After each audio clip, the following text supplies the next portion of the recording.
Hey team, Patrick here, back with another lesson on doubles formations.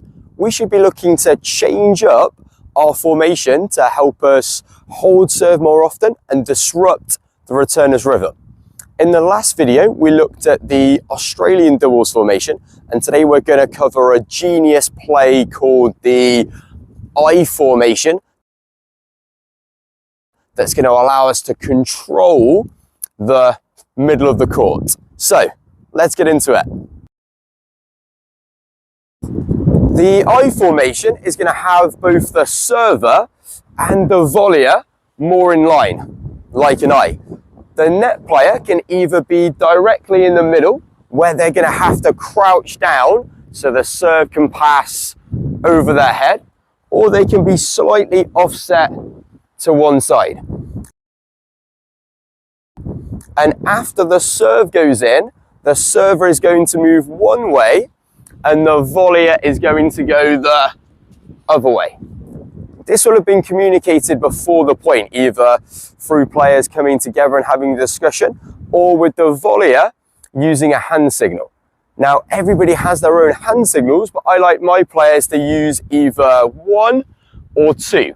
1 meaning as the volleyer, I'm going to the left, and 2 meaning I'm going to the right. It's sometimes just a little bit easier than trying to signal with one hand. And if I use 2 hands, then obviously I'm going to give the game away.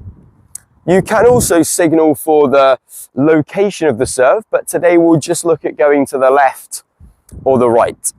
It also needs to be acknowledged by the server that they've seen it, just with a simple yes, because they might have their back turned, they might be picking up a ball, and we need to make sure we're on the same page.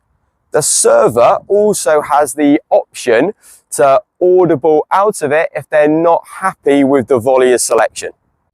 The volleyer can also move forwards before going to the left or the right to disguise their movement, get this forwards momentum, and close the net down for the volley. But they need to move at the right time. One, so they have the ability to then cover the return, but also they don't tip their hand and go too early, especially if the serve comes in a little bit slower, like it can do in recreational doubles. And make sure you have your racket up, ready to go and play the volley.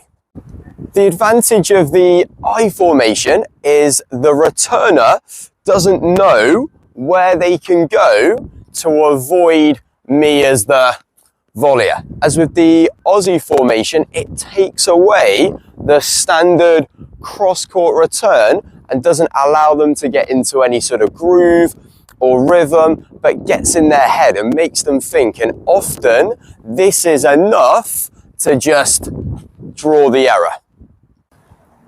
It also allows us to play to our strengths as the serving team. For example, if my ball hopper is my partner at the net, I can have them signal to go to the left for on the advantage side of the court as right-handers, and as the baseliner, I can go to the right to ensure I get a forehand. The disadvantages of the I formation is it does take this communication with our partner and being on the same page. It can also throw off their partner's serve at certain levels, as they're afraid of blasting their partner in the back of the head. So it does take a confident server.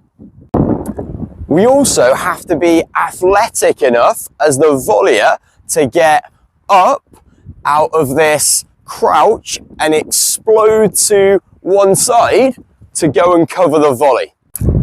Once we've got the basics of the I formation, there's so many different ways we can take it and build off of it.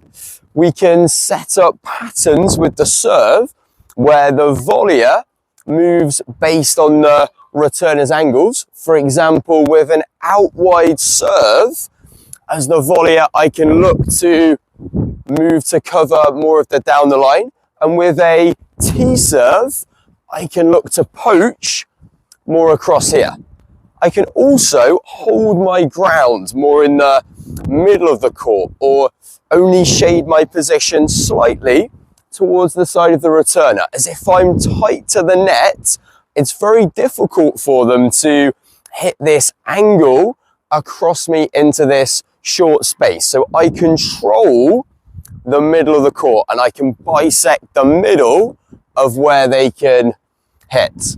We can also look to throw in a fake where I deliberately move early and then go the other way once they're committed to hitting a certain direction.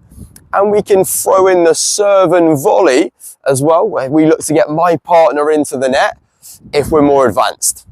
I still like the Aussie doubles formation for a lot of club players, but if you're more advanced, then the I formation is great, because it's all about being unpredictable, and it'll have you winning more matches without having to perfect your technique, and just by improving your strategy.